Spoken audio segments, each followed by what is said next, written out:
Welcome to the Greg Bennett Show. I'm your host, Greg Bennett, and this was a fascinating conversation with Tilbury-Davis, one of the legendary coaches in the world of triathlon, coaching some of the greatest that you've ever seen do the sport. And this conversation, David is a very deep thinker. He's very conscious about the way he works with individual athletes. And I loved at one point when he described himself as a behavior change engineer or behavioral change engineer. And I just absolutely love that he's not looking at just the athlete to become a better professional athlete, but he's looking to say, hey, how can I help you with your life? And I thought that was really fantastic. We dive into what his crew have been up to, his athletes in 2023, what they got coming up and all of that. But we also discuss AI and wearables and how they can help coaches in the future, but how maybe, it's not as inflated as we might think as well. So there's a lot in this one. I think you'll find this is just a great conversation with a really great human being. He stayed up very late to record this one, so I really appreciate him. A little bit of housekeeping. I want to thank everybody that's reached out to come onto the Fireside Friday chats. I've met so many remarkable people, honestly. Every single chat I've had has just been extraordinary. You, the listeners, are just doing incredible things. And it's just wonderful to hear from you. So please, if you're interested in having a chat, I just create a 30-minute, sometimes they go a bit longer sort of time window on a Friday. For Aussies, that's often my Thursday afternoon, but I'll find a time for you. And it's just a chat. So if you're interested, let me know. I love to engage with all of you. So if, please reach out. Also, if you're loving the show, you'd be doing me a huge favor if you'd share it with your family and friends. There's a lot of inspiration in these episodes with incredible people that I think you'd be doing your family and friends a really good thing by having them listen to these shows. And you're obviously doing good by the show. I want to keep growing this audience and the show. And finally, if you do love the show and you're on Apple, I'd love a review and perhaps a 5-star rating. Love to see those comments. Means the world to me. I am somebody that doesn't mind a little pat on the back every now and then. But feel free to reach out on Instagram DM if you want to chat. And I hope you enjoyed this conversation with David as much as I did. And remember, success comes to those who endure just one moment longer.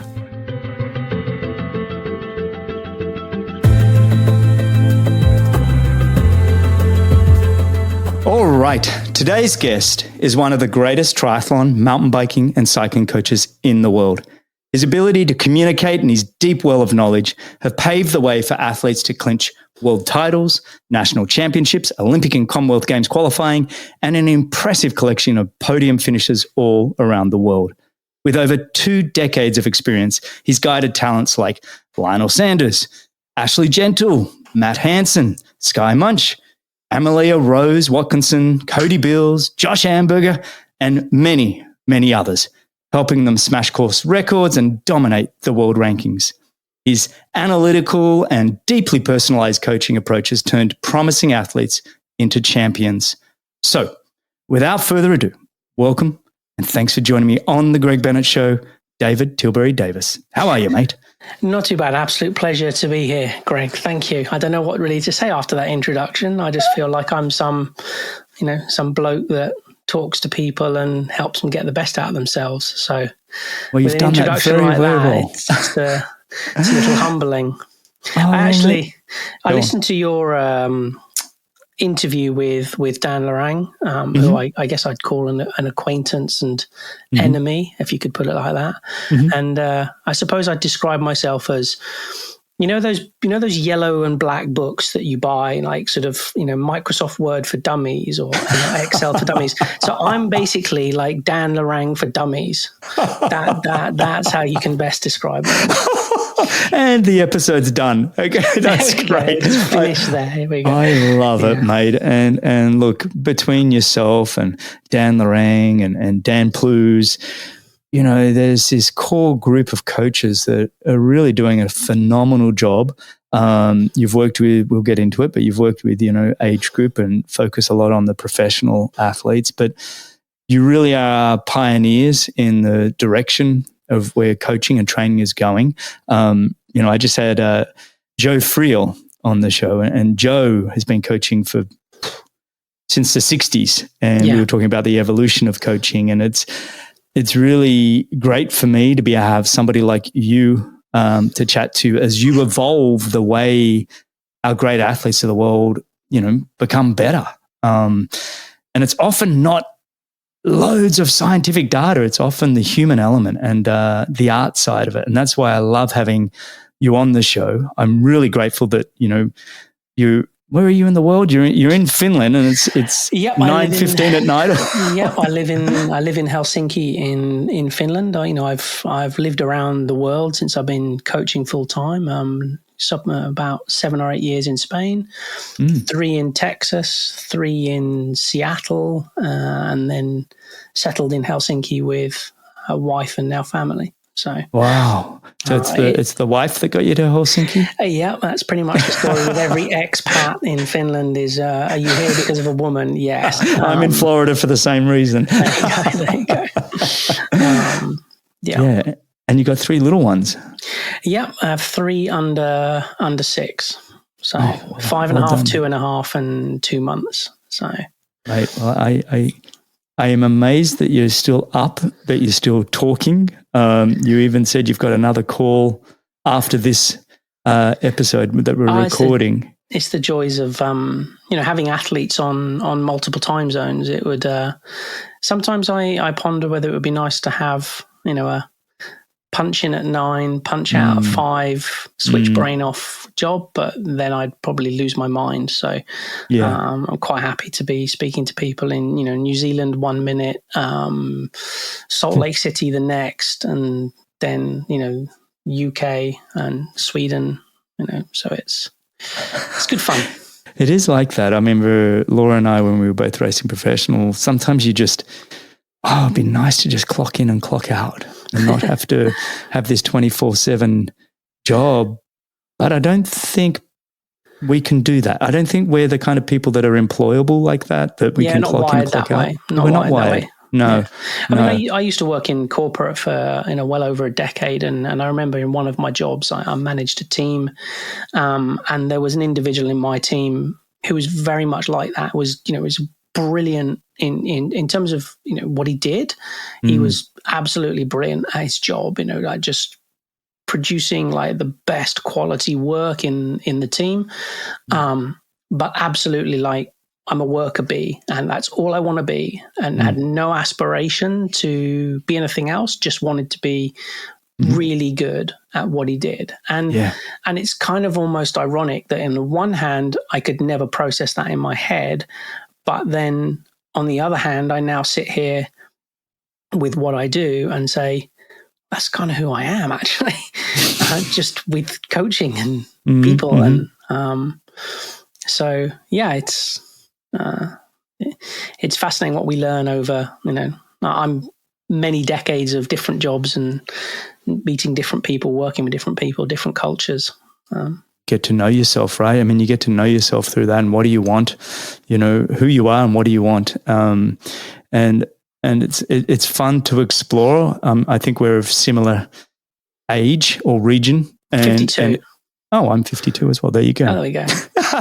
So we're both old dads with young kids, because I've got a 6 and a 4-year-old. So I joke. My wife is about. I want to say about, that's classic male, can't remember my wife's age. She's 13 years younger than me. And, when you're young and you're like, yes, I want a wife that's younger than me, in a typical sort of misogynistic way. And then when you get old and you have kids when you're old, you're like, I truly, truly wish I was the same age as my wife. Just the energy, right? Yeah, it's like, I remember back to when I was that age and I was just chock full of energy. Yeah, I get it. Anyway. No, I get it. We could do the whole episode on parenting in our 50s. But that's the great thing, isn't it? When you have young kids, if you if you want to hone your coaching skills, have several young children and hone your communication skill set. When there's no developed frontal cortex, and then hone your communication skills. Oh, that's brilliant. Maybe we've got to add that into all the coaching curriculum courses. Yeah, no. Until you've done your time parenting, 3 kids under 6, you really haven't learned how to communicate properly to athletes. I love it, mate. Well, look, it's February 29th. We're recording it on the leap day. Yeah. So does that mean the next time you get me on is in 4 years' time? 4 years' time, mate. No way. One of my favorite things, if you know, on this show is to talk to the great coaches of the world. So I'm hoping this will be the first of many. But look, it's that time of year. The early preseason races are almost upon us. Have you got many athletes lined up for events sort of in March here coming up? Justin Metzler's racing Ironman New Zealand, Amelia's Watkinson's racing Ironman New Zealand, and then Sky Munch is racing the PTO race in Miami. And then we sort of start to get into sort of a few more races, a few more people racing. So yeah. But that's the kickoff. So. Yeah. Do you go to these events, or is it a bit hard for you to travel at the moment? I try to be at some of them. I'll be in Singapore at the PTO event there. I've got probably, depending on wild cards, I'll probably have a few people racing there. Certainly Amelia and Ashleigh. So I sort of plan to be at that one, and then depending on work and travel and athlete demands, then I might be in the PTO race in London. But I also I coach predominantly triathlon, but I have also in my time worked with UFC fighters, and I coach a guy who's retired now.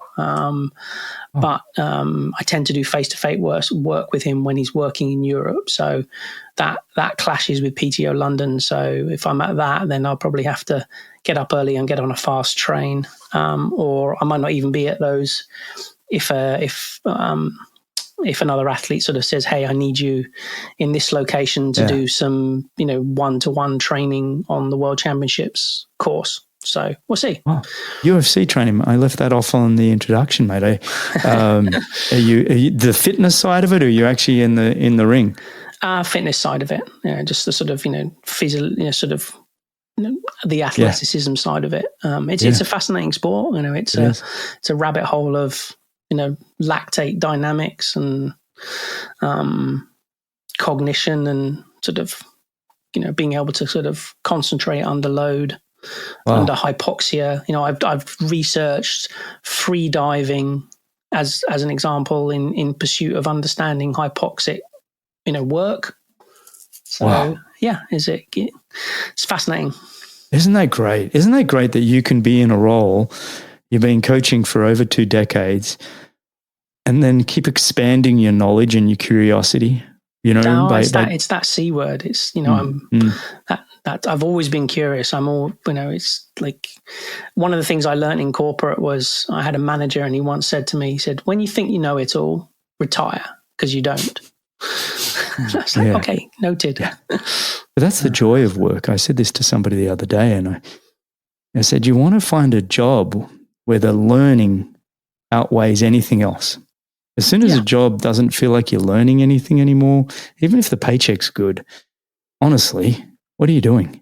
That curiosity mindset is pretty important. Globally, we need, worker bees, so to speak, and a lot of people are very content doing those roles. But I think if you have a certain mindset, there's always an appetite for learning, and a dissatisfaction with what isn't there that great philosophical comment that you start at a certain point, I'm paraphrasing, but you sort of start at a certain point and then you learn lots and then you end up back at the same point but with a different perspective. So yes I love that. Hey mate, let's do this. I just want to look at your 2023 season and recap that, and then I want to go and get to know you a little bit more.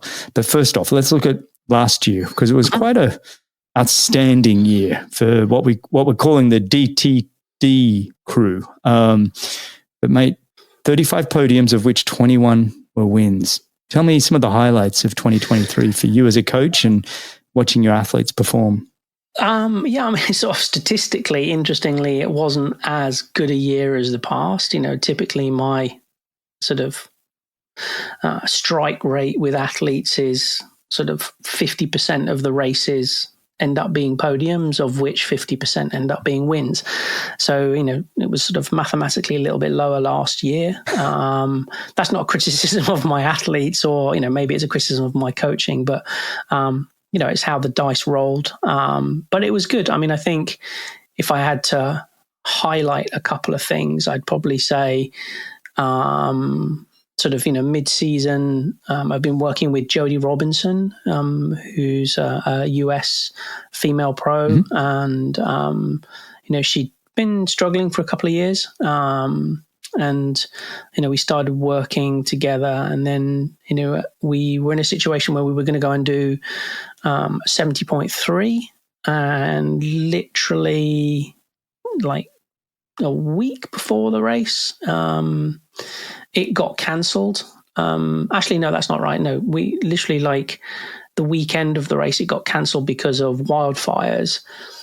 And then we just decided, let's just pivot. You have the fitness, you have the confidence. Let's just pivot into an Ironman the following weekend.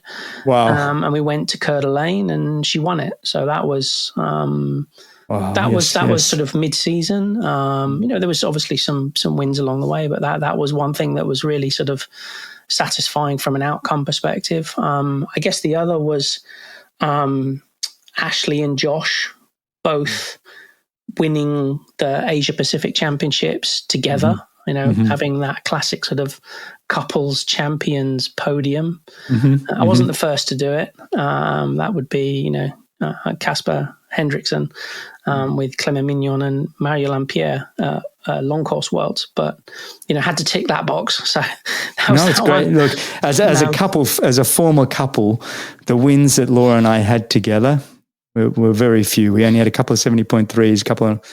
Like, honestly, out of the hundreds of races we did, it was so few and far between that it is special. And I remember with Ash and Josh, I'd had them both just on the podcast a couple of weeks before that.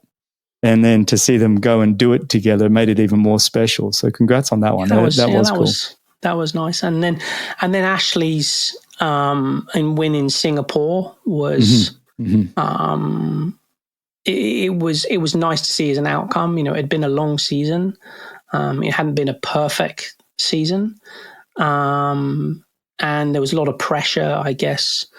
That I put on myself, not on Ashleigh, but that I put on myself to make sure that Ashleigh was going into that race, as best prepared as she could be, knowing that she had the peace of mind that then as soon as she finished, she was sort of getting on a plane and going home to family, after having been away for a long time. So that was really special to see.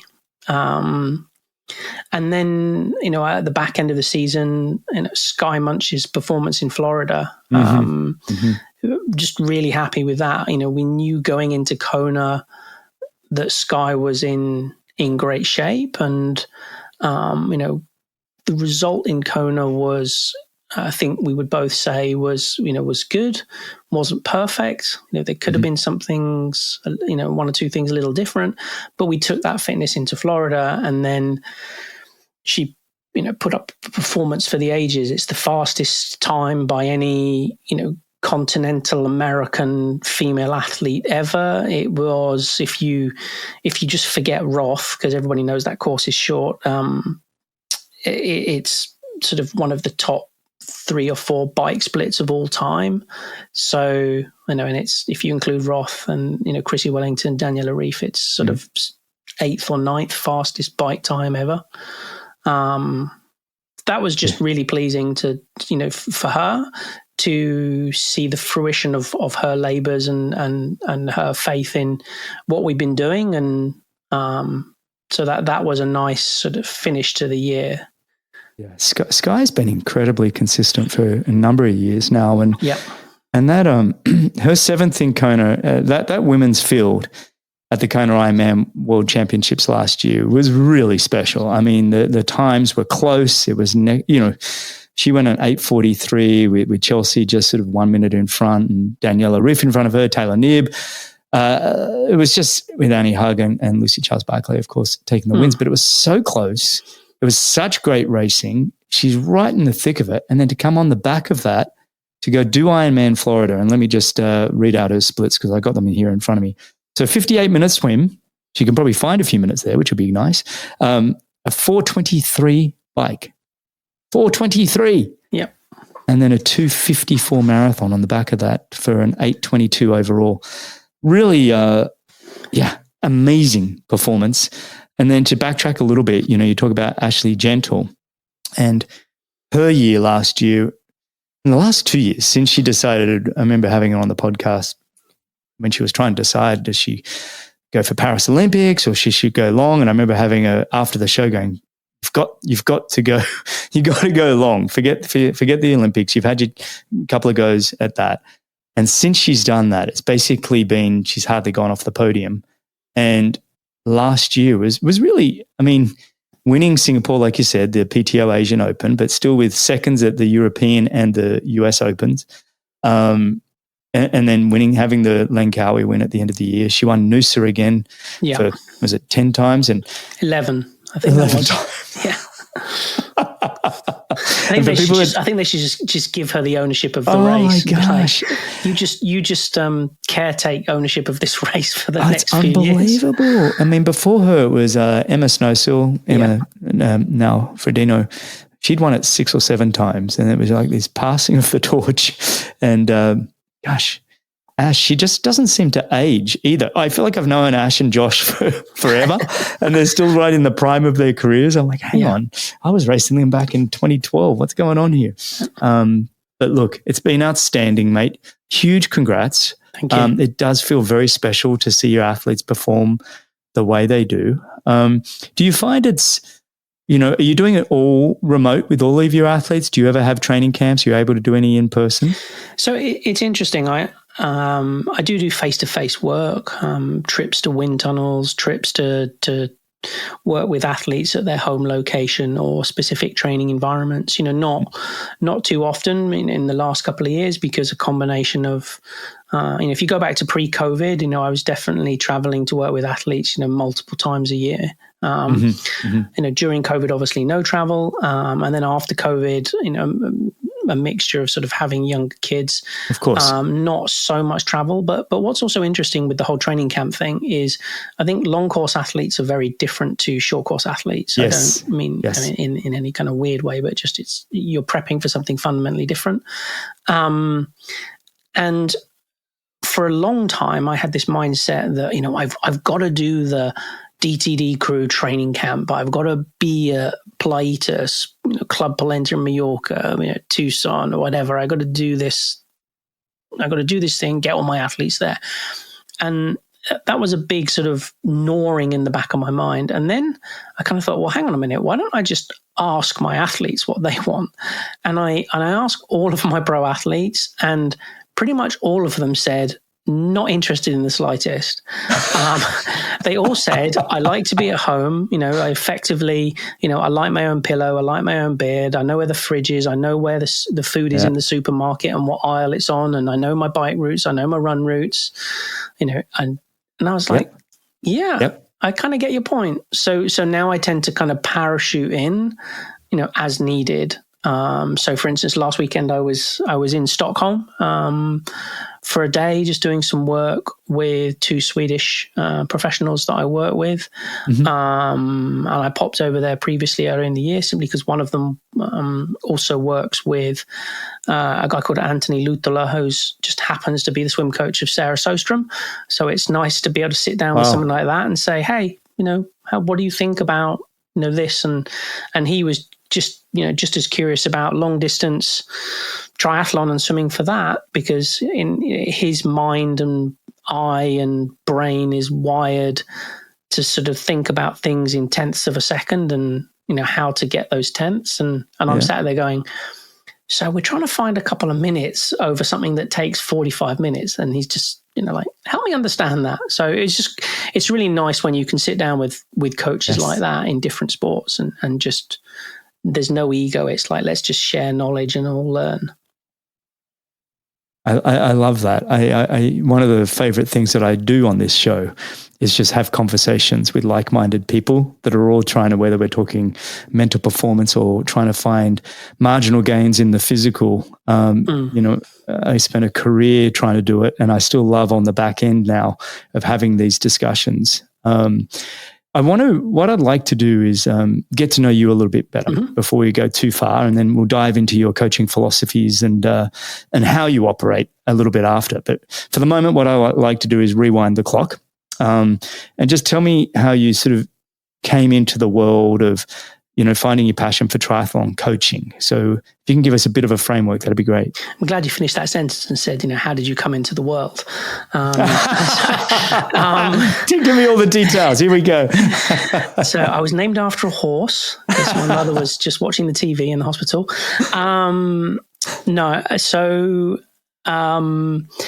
I studied at Loughborough University, which is a centre of excellence for sport in the UK. It's one of those places where if you're playing on the rugby team for the university, you're probably playing for either England, Ireland, Scotland or Wales. Wow.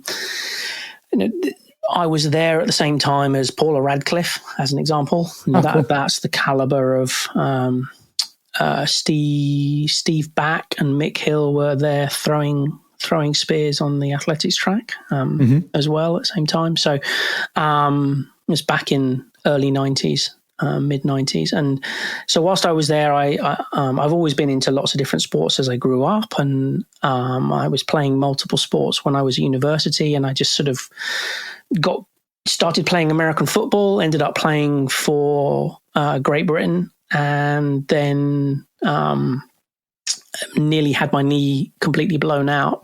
For the American listeners, this will make sense, but I used to play running back. And back in the day when I had no neck and was about 10 kilos of muscle heavier. But I was playing running back, and I took a pitch to the right, and the cornerback was on a blitz, and the linebacker was on a blitz, and the cornerback hit me in the shoulder, and the linebacker hit me on the inside knee, and so my knee got bent. Nothing broke, but at that point I decided, maybe a sport that goes in a straight line might be more fun to do. So I started doing my postgraduate research in biomechanics. I basically did a bunch of research for the Ministry of Defence in load carriage. So I was doing a lot of gait analysis and rucksacks and talking with people in special forces and stuff like that. And I just loved cycling. So I joined the triathlon club and really enjoyed it. I'd learned to swim as a kid, but I wasn't really great. So I think, I can't even remember, but I was probably doing short course yard hundreds on maybe like 150 when I started. But my lane one was led by Richard Stannard. My lane two was led by Jessica Harrison. There's a bunch of people in there that you used to race against.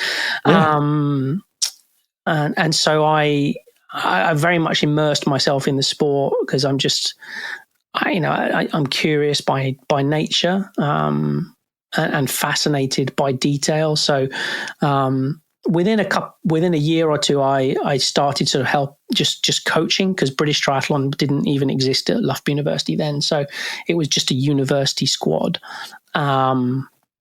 So I just started sort of coaching the swimming, and I'd have chats with the swim coach who, happened to be the GB swim coach. He's a guy called Ian Armiger. And that's just really sort of where it started. And then I sort of got my coaching qualifications, and then just sort of started helping a few, friends out. And then when I finished university and my research, I completely changed tack and went into financial services, but I ended up in Leeds. So then I joined the club there and was working alongside Jack Maitland. So I got to have, some influence and guidance from Jack and the other coaches there, Simon Ward, and coaching with the club, working with athletes face to face, and then helping, age group individuals from, national level juniors to 65-year-old age groupers and everything in between. And that just, over the years, I continued to do that, helping, a few individuals out. And then eventually sort of 2008, 2009, I had the opportunity to leave financial services, just as the sort of, .com bubble burst. It wasn't my fault. The bank wasn't able to lend any more money, and that was not my fault. So, don't blame it all on me. It wasn't just David's fault. And I just decided to kind of make coaching a full-time thing. So then I moved over to Spain and just sort of went from there. And I never really have marketed myself. It's always been a referral thing, or people have sort of got to hear about me. So I don't run a coaching business. It's just me, myself, and I don't sell training plans. It's just, I work with a handful of people globally, and I made that bed, and I've always been happy lying in it. So, what was fascinating about that is going through the history of British triathlon, and from Loughborough University, where I can't tell you how many times I've heard Loughborough University doing this podcast, with all the great, British triathletes have all either been through there or mentioned it to some point. And then, of course, Leeds, and for people who don't know who Jack Maitland is, he's the Alistair and Jonathan Brownlee's coach. And so you would have been there at the time where you would have seen a couple of young kids maybe poking their heads around, considering the sport. I don't think I ever crossed paths with Alistair and Johnny when I was coaching in Leeds, but I kind of heard of them because they were training as juniors with Jack's tutelage. The funny thing is, actually, a couple of weeks ago, I was having a chat with Jodie Swallow, or Kunema as she's known now, about coaching stuff, and we were just sort of shooting the breeze. And I said, the funny thing is, Jodie, I said, when you started triathlon, one of the first bike rides that you ever went out on, I was still at Loughborough, and I was on that ride, and I remember you. I wasn't picking on her, but I said, I remember you falling off your bike at the traffic lights. And we were having a laugh about it. And she said, she said in the usual fashion, she said, it doesn't seem that long ago that it was, but it was a long time ago. And it's like, yes. Jodie's a fascinating, it was really great to have Jodie on the show. She was very honest, and really, she's one of the great all-time juniors in sport, really dominated. And the transition to professionals, how that was pretty tough for her because she hadn't learnt to lose terribly much as a youngster. And it was a really great episode because it was kind of enlightening at the importance of maybe having some losses. It's where you get to learn the difficult times. She said, look, I worked very hard as a kid, but, I had some talent and didn't lose a lot. And so when she got to the pros, it was really hard for her to take. Fantastic episode. And I love Jodie and James, great couple. But yeah, that was one of the really special episodes that I've recorded. But look, what are some of the, you've stepped out of financial services, moved into sort of working for yourself, which becomes this entrepreneurial type journey, right? Yeah. Were there some challenges along the way that you had to sort of getting enough athletes or finding the right training that worked for people? How's that sort of been? There's always, I've been coaching nearly 30 years now. So it's over the years, there's been an ebb and flow in the number of athletes that I've coached. I've always tried to limit myself to about 16 athletes globally. In the early days, maybe it wasn't that much, but I was living in Spain and cost of living wasn't high. So it wasn't, a concern. I'd done the whole fast car, fast living thing in financial services. My first job in financial services, is to make you laugh, was a bit like Boiler Room. It's like, if you want to eat, there's the phone book, go sell. And it was like, okay, right, that's wasn't quite clear in the job description, but you give me the job now, so I'll just get on with it. It was a very, very testosterone fueled environment, and that includes the females in the office that were sales staff as well. So it was fun times, but I'd moved on from that sort of perspective in life and was just sort of happy helping people, and it very much became something that happened just sort of organically. Corin Abraham got in touch, and I ended up working with Corin for many years. Prior to that, I worked with Aisha Rollinson, who had raced ITU and then moved over to long course. And then I coached a couple of age groupers in Brazil. So I spent 5 weeks in Brazil at one point. I just sort of kept rowing the boat, so to speak, and went wherever it took me. And over time, it sort of took me to a point where I felt, okay, I need to go and base myself in the US. And so I moved over to the US for some years, and then sort of got to a point where I was like, well, it doesn't really matter where I am. And, we're having a family now, and Finland has social healthcare. So let's very quickly do some maths on that. And that's not a difficult decision. So, so that's where I sort of ended up where I am. And you transitioned from, you were doing some amateur age group athletes. You're working now, your whole squad that you're working with are all professionals? Yes. Yeah. Is that right? And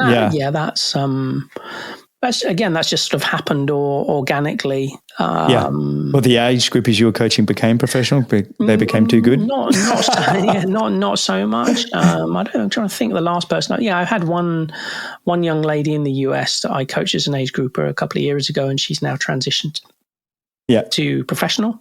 Yeah, Adele Lykin. She used to, interestingly, she's fascinating. She rode at University of Washington, and the crew that she rode in broke the national record at the national championships for a record that stood for like decades. And half that boat's now rowing for sort of USA or Germany or somewhere. So isn't it University of Washington where the Boys in the Boat book is exactly all about? Yes. Yeah, exactly. Great book, by the way, everybody. Indeed. Yeah, the movie just came out too. I haven't seen the movie yet, but that's a good read. Sorry, mate, I'm jumping all over the place, but it was a good book. Right. Yeah. So tell me, you've done your courses in coaching, but as an athlete, I went through and was coaching myself and Laura for many years and a couple of other people's, and you become influenced by certain coaching philosophies or the ways that you like to do things or approach things. Would you be able to sort of share what you think your core coaching philosophy is, and even add to that, potentially some of your mentors or influences in the coaching space? Yeah, sure. I think the first thing I'd say on that is coaching philosophy is sort of a bit of a hot topic in the last few years. And I think you have to be really careful with what you actually mean by that, because it's very easy for a lot of coaches, even myself, to talk ideology or even rhetoric. But really, what coaching philosophy is espoused in the actions that I'm taking on a day-to-day basis. So what am I actually doing with my athletes as opposed to some sort of, ideological principle? And really, I would say that, from the very get-go, like I said, I've always been curious. So the basis of what I do is very knowledge-driven or, epistemologically driven. But that's bounded by sort of sound principles of reasoning, logic and first principles of physiology, neurology, psychology. I don't really do anything based on intuition or faith, or like, I did this with this athlete, so I'm just going to do it with everybody. I probably suffer from a level of anxiety or imposter syndrome that sort of centers around always being cognizant of any cognitive biases that I might have. So I don't have a certain dogma. There are certain coaches that are like, this is how I do things. This is what I feel works. And, if you're a square peg and you don't fit in the round hole, you're not my problem. I coach individuals. I've always coached the individual in front of me. Love that. And really, if you said, what's my coaching philosophy, I'd say I just treat people the way that I'd want to be treated. Full stop. Now, the fact that I would want to be treated with a level of curiosity and engagement and listening and detail and understanding and empathy that is beyond what most people experience in coaching, that's probably then reflected in how I behave and treat athletes. You know what you've got me thinking about? I was talking to a guy actually just at the gym this morning, and side note, I put on about 30 pounds since race weight. That's called dad bod. I'd like to say it's not.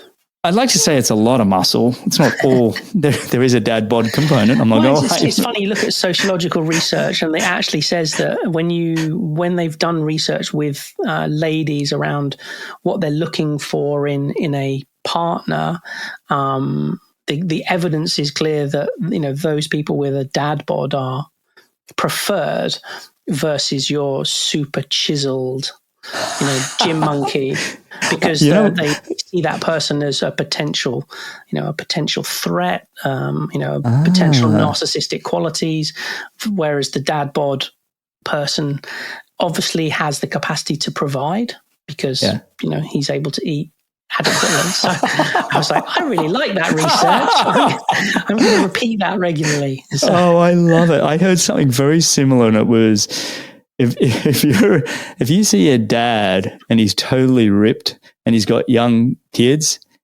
he's not actually being around. He's spending more time at the gym, and to your point, being a narcissist and not helping out as much. And but where was I going? I mean, I think on that point, though, I think that's a really interesting point, because in the context of coaching in this day and age, we're constantly battling, sort of influencers, out there that, and funnily enough, I did a talk to the undergraduate students at University of Iowa when I was working with Matt Hansen, and he was sports science professor, and I was up doing some work with him, and he said, "Hey, can you come and talk to the students?"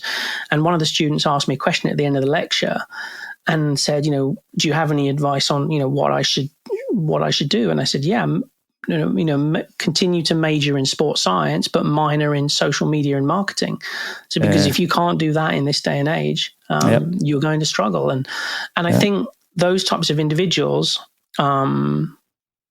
I always have a chuckle when I see the sort of the 4 a.m. brigade saying, "Oh, I've been doing this." And I'm like, okay, but how much housework have you been doing? How much childcare have you been doing? How much cooking have you been doing? How much cleaning have you been doing?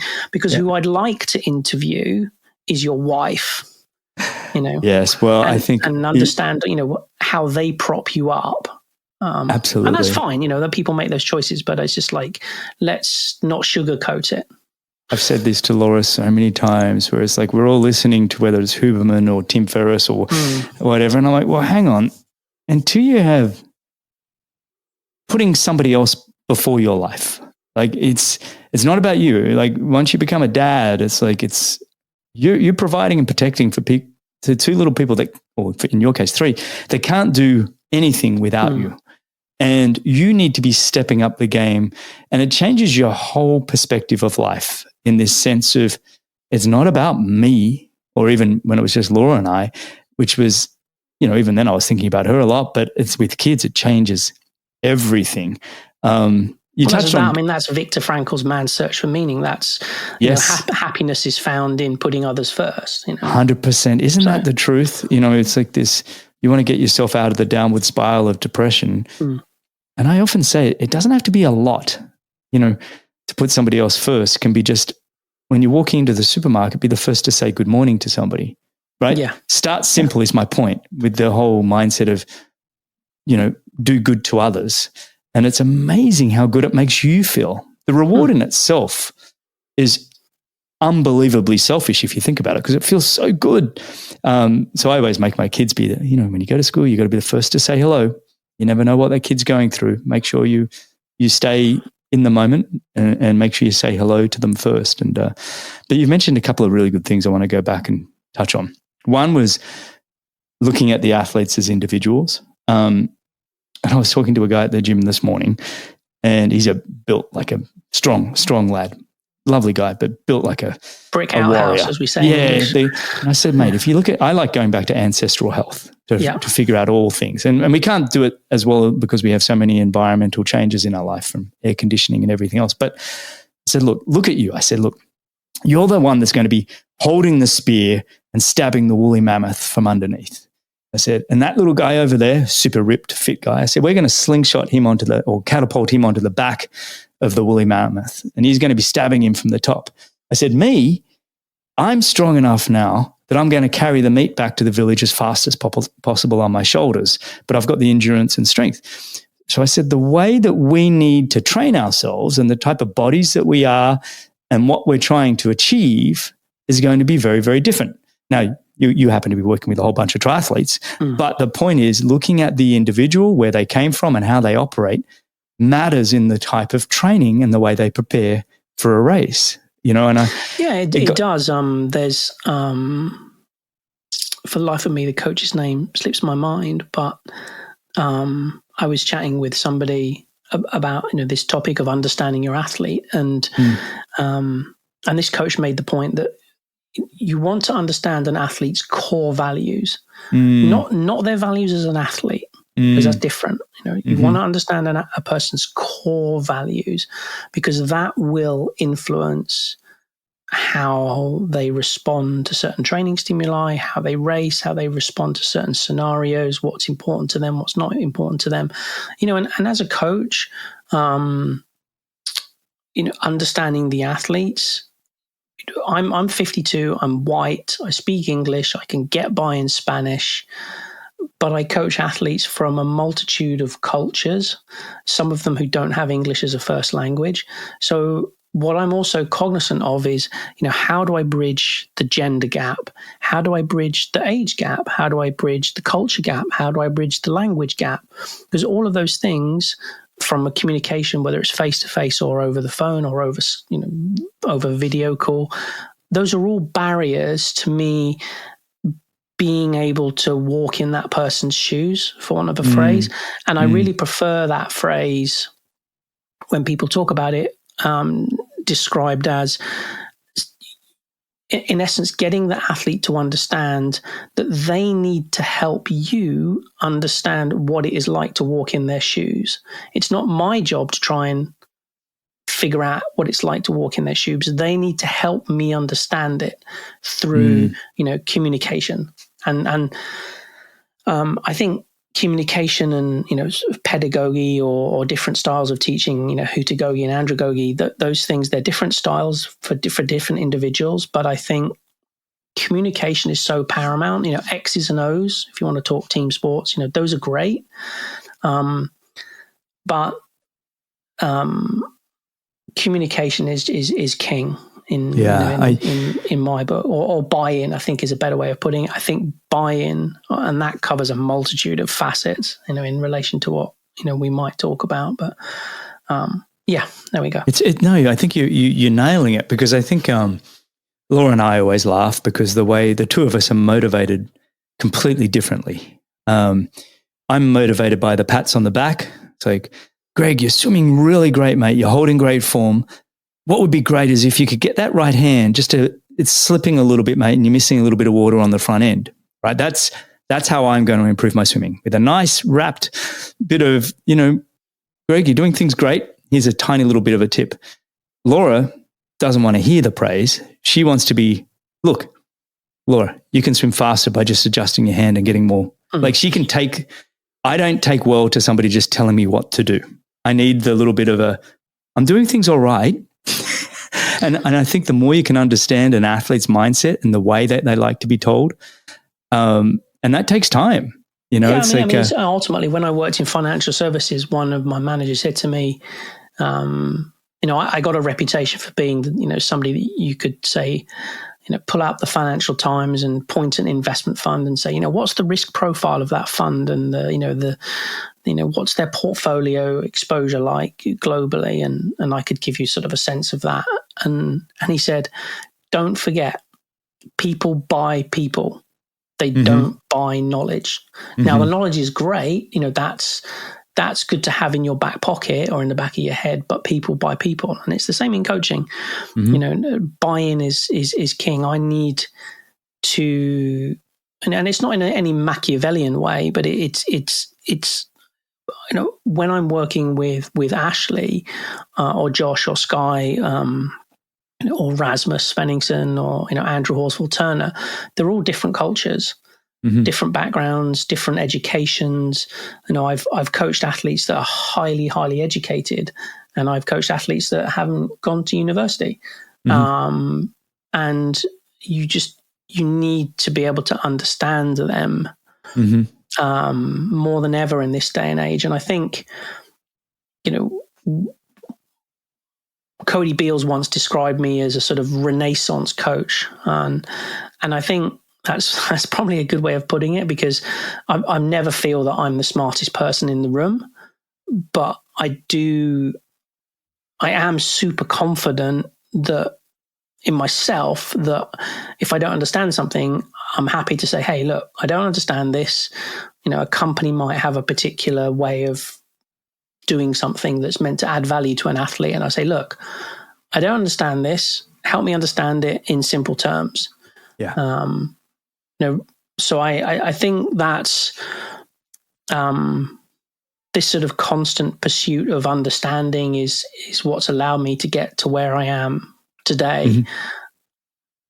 Are you finding that athletes are coming to you, and then are you having to turn some away? Are you asking them questions, like, why are you wanting to do this? What's their why is often a good place to start with somebody, but how are you kind of deciding who to work with and who not to work with? Yeah, I definitely have a screening process. I've spoken to many athletes over the years that I haven't ended up working with. And like I said, I only coach about sort of 15, 16 people globally. So ultimately it's a bit like a ferry and a roll on, roll off approach, until somebody retires or goes and has a kid. I don't have more capacity. So, I probably get an inquiry a week. Wow. That's a lot to sift through. And I just sort of, I just write back to them and said, look, I'm really sorry, but I'm not in a position to help you. And I actually have a little bit of a waiting list of pros that are interested. Yeah. But what about if you got an email from somebody called Greg Bennett, who wanted to make a comeback at 52? I'm just kidding, mate. I'd say you're old and broken, mate. You take the wins, the wins, and don't embrace any more losses. And you just nailed it. And I'm more than aware of that. I also have a reputation for being a no bullshit sort of. Yes, honesty, please. I like that. And actually, that's for me, a coach needs to be fully trustworthy, honest, call it how it is. Wrap it in cotton wool for me a little bit. You can be more straight up with Laura. But no, it's fantastic, mate. Look, I want to jump forward a little bit and just talk about sort of the sport of triathlon as a whole and get your views on sort of even things when we talk about technology these days coming in. Yeah. I'm spending a lot of time in the tech space. I've just built one company, which we just got acquired by Whoop, and now leaning in to build another AI company. Would love to get your thoughts on how you think technology and wearables and potentially AI could help you as a coach, and if you think they're a good thing. It depends, I think, is the answer. There's always context with these things. I think any coach that isn't at least trying to understand AI is more than likely in 5 to 10 years going to lose their job to a human. It's important, to a human that uses AI. Yes. Not to the AI, but to the human that uses AI. Because, ultimately, if you look at AI currently, it is ultimately just pattern recognition. It's not sentient. So I think that's a concern that maybe people have, like, oh, AI is sentient. No, it's not. We're not in some sci-fi fiction movie. Yet. yet. But also as well is that, all AI has to be trained. Mm-hmm. It has to be trained on a data set. So there is a reason that there are many companies that have produced certain products that product has died a death because they can't breach GDPR regulations globally. And what I mean by that is that, as an example, if you decide that you're going to develop a piece of software within a coaching platform that uses video to look at an athlete on a video call and analyze emotional expression, mm-hmm. then if you trained that on a data set of Finnish people, then the change in facial expression, I'm being a bit tongue in cheek, but the change in facial expression between super happy and not happy is almost non-existent. Whereas if you do it with an American, it's wildly different. So, it's the reason why, last year, the state of New York banned the use of any AI in recruitment protocols, because their argument was legislatively that if you're using this, it's been trained on a data set, and that data set can get inherently biased. So there's it's almost impossible to generate an AI system that isn't biased in some ways. That's why you need a human involved. Yes. So that's the AI thing. I mean, I think we could have a lengthy discussion about AI. I love it. You and I feel like we could geek out. Yeah, I mean, there's whole sorts of rabbit holes you could go down around it. Yes. But then if you talk about wearables, I go back to this thing about buy-in. One of the biggest discussions that I have, and I get lots of companies approaching me. All the companies, all the big hitters, like the Norwegians are using. I've spoken to all those companies, and I use some of those products. I don't use them all the time because I don't live with my athletes, 2/3 of the year, 24/7. But I go back to this thing about buy-in. And I go back to that book. Does it, the men in the boat, does it make the boat go faster? So if you go to an athlete and you say, look, we have this technology, it's going to give us this novel insight. How do you feel about that? Mm-hmm. They might say, that's great. Rasmus Svenningsson, who I coach, he is a qualified physician. So anything that's physiology related, he's all ears. He's all perky, excited. Yeah, let's play. Let's see what it can tell us. Somebody else, completely not interested. 100%. So it doesn't matter how good that wearable is. Mm-hmm. The athlete's not bought in, and people forget as well. I did a presentation at sort of cutting edge performance in Ireland last year, and one of the things I touched on is that long distance triathlon athletes train more than any other athletes pretty much on the planet. And I'm talking at Olympic level. Olympic swimmers, when you add up the amount of hours at Olympic level that they're swimming and going to the gym, it's less than your average long distance triathlete trains. If you look at the amount of hours that a professional cyclist in the Grand Tours trains, pretty much most of the year, it's significantly less hours of biking and gym work than a long distance triathlete. And if you look at a runner, it's way less. Doesn't even compare. Yeah. So when you look at somebody that's training 28, 30, 32 hours a week, including strength and conditioning and maybe massage and therapy work, and you go, well, hang on a minute, you got to do your grocery shopping, you got to cook, you got to do your laundry. And then you say, oh, we've got this device and you need to charge it every day. Then you need to put it on your bike or in your shoes. And then you need to sort of, pair it with your handheld device before you start your training. And I would say 50 to 60% of professional triathletes just have already tuned out of that conversation. Mm-hmm, mm-hmm. They're like, if it's hard, if it's more complicated than pulling on a pair of socks, I'm not interested. And often the information I get back can be a negative influence. Like I don't need to double down on the negative if I've had an average day, right? Yeah. What's the most powerful piece of information? Mm-hmm. Turning to the athlete and saying, how did you feel? Yeah. Now, they might sugarcoat some things, but generally speaking, my personal experience with the level of athletes that I work with is, I've never had to turn around to an athlete and say, come on, suck it up, buttercup. Well, if you're having to do that, you've got the wrong athletes, right? I mean, it's like they're all. So if an athlete turned around to me and says, "You know what? I know what the philosophical intention was with that workout today, but I called an audible and I did a few less reps, or I dialed down the intensity because that felt like the right thing to do." I'm like, fantastic, McDonald's gold star. You did exactly what I expected of you. All of my athletes know that they have the autonomy to make informed decisions, and some of them may be less inclined to do that based on experience or confidence, and it's my job to empower them with the knowledge and the wherewithal to kind of make some of those decisions, so that eventually, notionally speaking, at some point I'm redundant.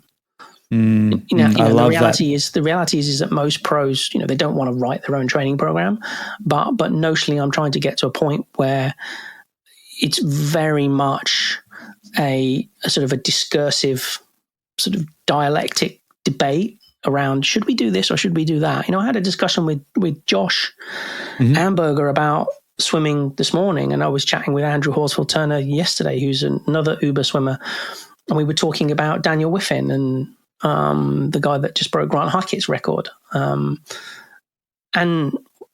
sometimes I just have these conversations with athletes and say, well, what do you think? And invariably what they tell me is extremely powerful. So, when you ask me, who's influenced me, and you sort of expect me to name lots of coaches, I can name some coaches, but actually I would say probably the most influential thing on how I reflect and go about my job is every single athlete that I've coached in 28 years. Who else has said that? Something similar to that. And it's true, though. It's like the feedback of working with these athletes. And what I love about what you've just said is you're empowering these athletes to take control of their lives, right? It's like the old Aki Hintsa phrase that I often refer to, he was up in Finland your way, and I did his training courses and things. And, he said, do you know who you are? Do you know what you want? And are you in control of your own life? And it's like this, you're being a guide as much as a coach. Like you're guiding them to take more and more control over their emotions, over their mental performance, over their physical training, and that you're helping them mature into becoming great athletes. Yeah, absolutely. I mean, I could give you two examples of if you asked me, what's been a high in my career, and it wouldn't be the answer you'd expect. I had one age group athlete that I worked with at one point, and he was a good age grouper, and one day it was about kind of just about the 17th of the month, and I get this really random payment of like $123 in my PayPal account, and I'm kind of like, well, that's not my coaching fee for sure. And I'm like, that's really strange. So I call him up and I say, hey, I got this payment from you, and what's it for? And he said, my boss at work has done my quarterly review and basically told me that in the last few months that I have evolved as a person. And from my point of view, that's down to your influence on me. And so that's 10% of my bonus. Wow. And I went, that is cool. And that to me is more satisfactory than a particular win. I had and in a similar vein, I had a lady I coached who was super talented professional, but just struggled with anxiety in races. And I did everything that I could, and we spoke to sports psychologists and all of that, and I said to them, you know what? I think the best thing that you could do is sit down with like a clinical psychologist. And they said, yeah, okay, I'm open to that. And they did that. And a couple of weeks later, they came back and they said, you know what? I'm quitting the sport. And I said, why is that? And they said, because I realize I'm doing it for all of the wrong reasons. And I said, I'm super happy for you. Yes. And they went away and, they do something different now and they're super happy. So isn't that the best? I mean, it's like I said earlier, when I was doing a little bit of coaching there for a while, and I had a number of people ask if I would coach them. And I'd say, well, why do you want to do this? And if their why wasn't big enough, if they didn't have something, because the sport can be brutal, it's tough. It's not physically, mentally, emotionally. It's very draining. Like you said, athletes train more than any other athlete in the world. You're tired and you're going to spend a lot of time in that kind of a space. Everybody sees your occasional wins and it's like, but you spend the rest of the time suffering. And it's like, well, I need to know why you want to do this. And it makes them pause for a second, because quite often they just, the whys can be quite shallow from being, I don't want to be the next Jan Frodeno. Well, it's like, well, that's not good enough. Yeah, I mean, in psychology, what they talk about is like the 6 whys. Mm-hmm, yes. So if you ask somebody that question, you say, well, why? Yeah. They give you an answer, and then you say, well, why? Yeah. And then they give you an answer, and you go, and by the time you get 6 whys down, you're at core values. Yes. Yes. So, that's some Japanese thing, isn't it? Possibly. I don't know. Something about that. I one of the books I've read along the way. But I love that. And it's, what's the other one? I heard it can also be 3 whys, when if you ask somebody, why are you doing it? And the first answer they'll give you is, what they think you want to hear. The second time you say why, it's the answer that they think they want to hear. And then the third why is the truth. Yeah. So and you get deeper and deeper. And the irony is when you've been coached a long time, and I was guilty of this for many years, I thought, the best athletes in the world are intrinsically motivated. Extrinsic motivation is a bad thing. And then over the years, I realized it's not it's not as reductionist as that. It's not 100%. As black and white as that. And likewise, people's motivations can be negative. They can be faith-based. They can be, I'm not saying anything I shouldn't. I don't want to be seen as a recovering drug addict. They can be all sorts of negative and positive drivers, and they're all good. Mm-hmm. You just sort of need to understand how to unpack them. Yes, that's well put, mate. It's funny. I just read, have you read Andre Agassi's book, Open? No. It's a good book. He's very open. He's, but throughout the book, he talks about how much he hates tennis. Yeah. Right. And he was made to do it and blah, blah, blah, blah, blah. And, but along the way, he sort of reinvented himself and blah, blah, blah.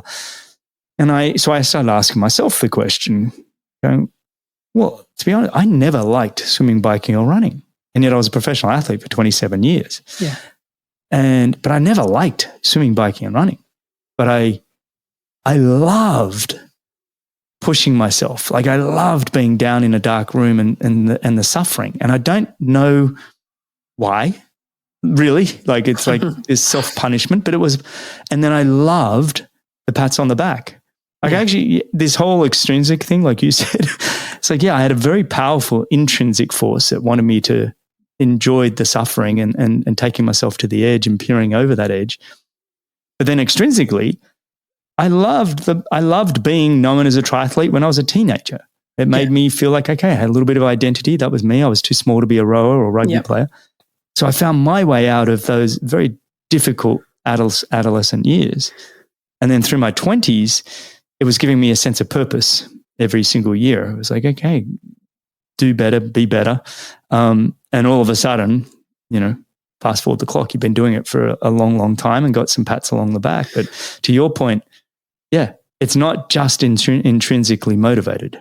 Like there can be bits and pieces. I think as coaches, we have a responsibility to help people walk away from us a better human being, not just a better athlete, but a better human being. And so, some of the things that you touched on there, the more I can help an athlete understand themselves in order to better themselves, the less likely they are to become one of those statistics that relates to the fact that 99% of professional athletes across professional sports do not get to retire on their own terms.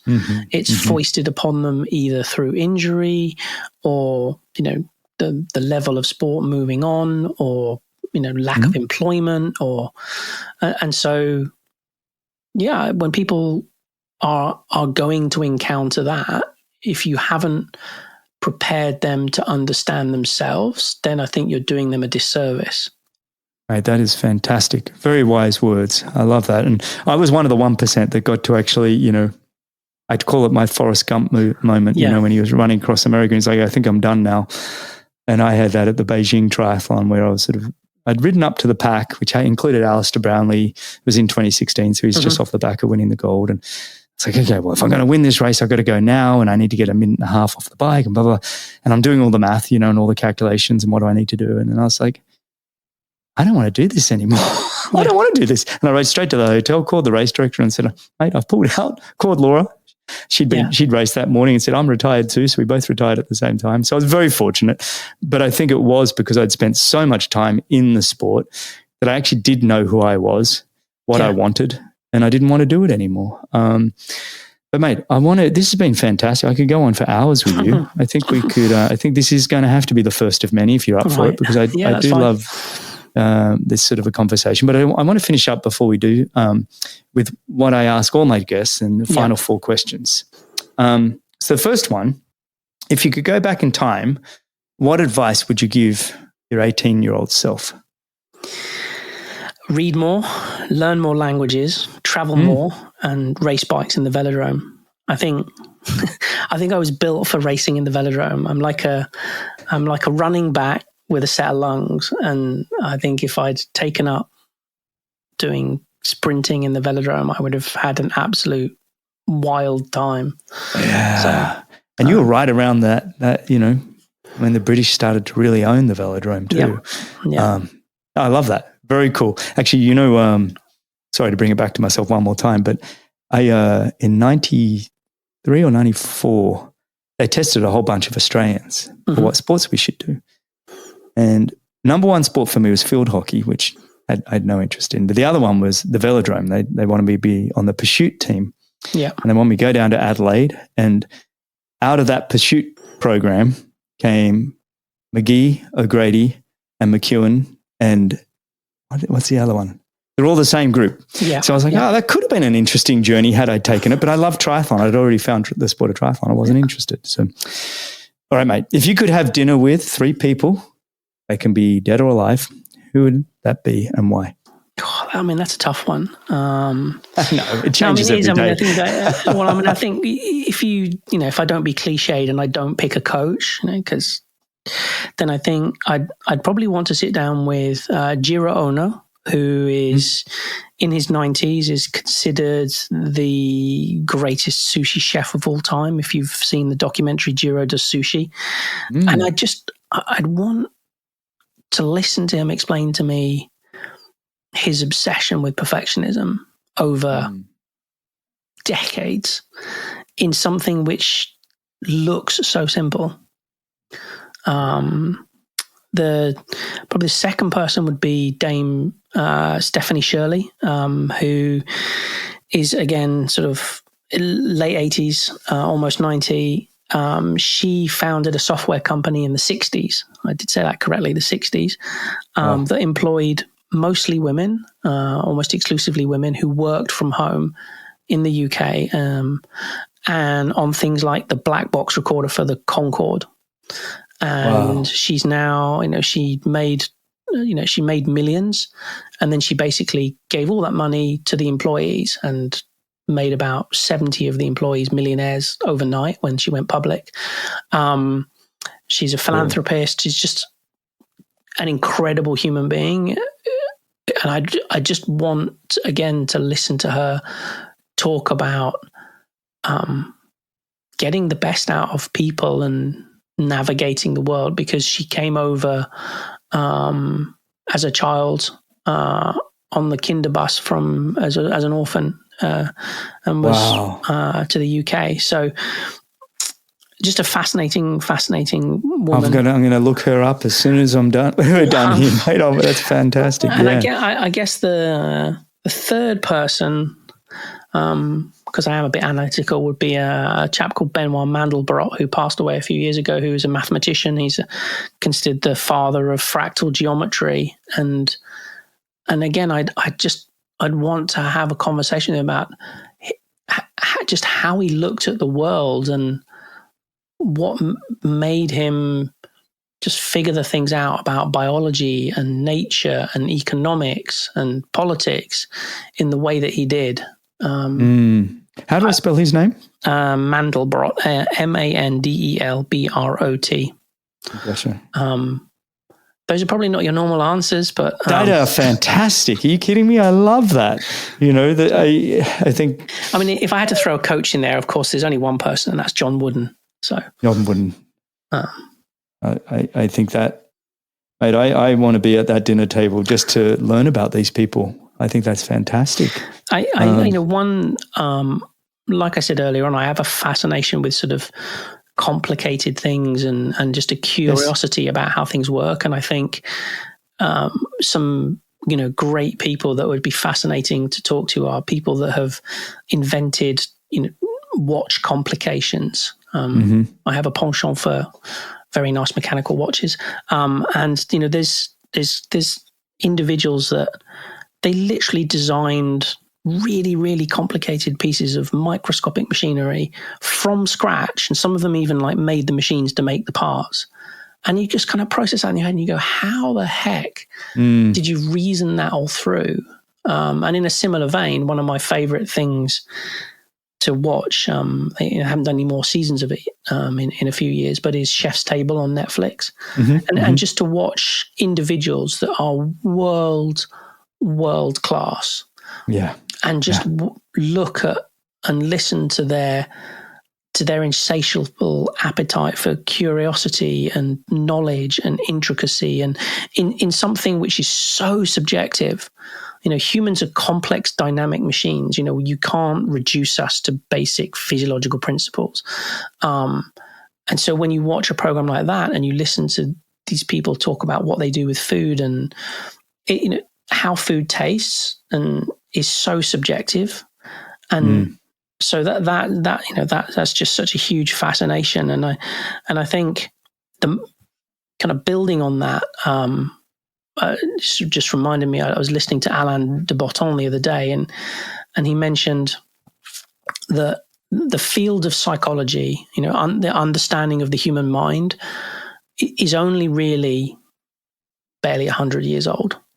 And he said, in the context of medicine, we're still at the sticking leeches on our body to solve problems in terms of our understanding of the human mind. So when people talk about coaching and technology and devices, I'm like, just take a step back for a minute. You're dealing with a human being. We don't even really understand completely, emotion, motivation, belief. Isn't it awesome? And if my job is to be, a behavior change engineer, for want of a better phrase, then what does knowing this lactate value or that O2 uptake value really do to help me change behavior in this human being? I love that. Behavior change engineer. That's really cool. I'm just written that down. Look, it's music to my ears. I'm constantly saying to Laura and others that will listen to me, but it's like, I'm so excited about the potential that we still have in mental performance and understanding the cognitive clarity that people can potentially still have even when exhausted that we haven't tapped into yet. And the triggers that could represent that. I've said for a long time, I feel physically we're doing pretty good in terms of human body and finding little bits more. But man, understanding emotions and how emotions affect hormones, how hormones then affect the physicality, how mentally, if you can tap into emotions the other way around, if you can trigger heightened emotions as you're running back home along the Queen K exhausted, to then interfere with the pathways of tiredness and create a stimulus that actually makes you feel greater. I don't know. There's so much still there that we could talk a long time. Yeah. Yeah. Well, mate, I know you said 4 questions, so we've got 2 more. 2 more. Go on. Okay, couple of quick ones. Where do you see yourself in, the next 5 years from now? Still coaching, or doing the same thing? Hopefully with older kids that are able to critically think and love the outdoors. Mm-hmm. I love that. Yeah, being a dad. All right. This one's not meant to sound morbid, more just to see what your interests are about. But if you only had 6 months to live, how would you want to spend those remaining 6 months? Longer term financial implications aside, obviously because I'm going to die in 6 months, I would work as little as possible, and I would travel the world as much as possible with my kids and expose them to as many cultures and as many experiences and in as many environments to kind of grow them emotionally and intellectually as possible. And that probably means I'd visit quite a few of my athletes that I coach, just because they're all just wonderful people living in. Well, you need a place to stay. Places. Well, not so much that. I don't think they want 3 young kids standing on their doorstep. But I mean, kind of on that note, it's interesting. I read an article a couple of years ago. It was a young entrepreneur in the US, and he was worth, usual story, early 30s, worth millions. Yeah. And they said, what was sort of a seminal thing that, made you as good as you are? And he said, when he was a kid, every single holiday for as long as he could remember, and obviously his parents were maybe quite well off, but the principle is sound. Every holiday that they had, they traveled to a different place. Country, in country, but they traveled to a different place every single holiday that they had. And so he said that what made him as successful was his ability to just understand different cultures, different environments. Yes, I love that. And that's what you need in this world. The world is a big place, and yet in this day and age of technology, a very small place. Oh, it is. You know what it does is, just to tap on it before we finish up here, but I was chatting to a mate the other day, and, I went and raced for a team in Czech Republic in 93, 94, 95, with a good mate of mine, Jan Rahula, who was bronze medalist at the 2000 Olympics, but he organized it all for me. And so I'd gone through the 80s like you would have, doing general studies where it was, the USSR was the evil empire and blah, blah, blah, blah. And you weren't able to see individual people within any of this. And so to then go there and live in Czech for months at a time, I'm a 21, 22-year-old kid, and, they didn't speak English much at all, but getting around there and learning and just going, wow, people are people. And it was really cool when I asked, I don't know if it was Jan's parents or an older couple, and I said, they were both, working. I said, isn't it great? Isn't it great that you're out of, this communism lockdown and blah. And they said, well, no, we're really frightened. We don't know what we're going to do. We've never had it where we had free, we could do whatever I want. And I'd never heard that, right? I was coming from this, of course, it's going to be amazing. And I'm not advocating any political way of thinking, but it was just amazing that you'd been grained into you that of course, my way of life must be the most outstanding, and aren't they excited and lucky to have it? And they were like, well, actually, it makes us very scared. We've never had to fend for ourselves and ask ourselves those questions. It's like, wow. So my point in saying in that is, yes, travel the world. Love that answer. Travel with your kids. Experience as much as you can. But and I think I'd finish and say, as a coach, find the time for reflection, because there's so much noise out there nowadays, information wise, and yet probably the most powerful tool that any coach can have is to just spend time reflecting on what they do, how they do it, why they do it. And if you can find time every day to do that, then that's great. Right. Well said. And I think that's a great place to wrap this up, mate. But I really appreciate you coming on. Not at all. I think we're both aligned on many things. You're a deep thinker, and I really appreciate that. I know it's a late night for you. I know you got to get up and look after the kids first thing in the morning, working on your dad bod, mate. It's been really, really amazing. My pleasure to have you on the show, and I hope this is the first of many conversations if you're up for it, because I think we got a lot to talk about. Not a problem at all. All right, and for everybody listening, you can find all the show notes, timestamps, and everything else at bennettendurance.com/media. All right, it's down the line, mate. Cheers.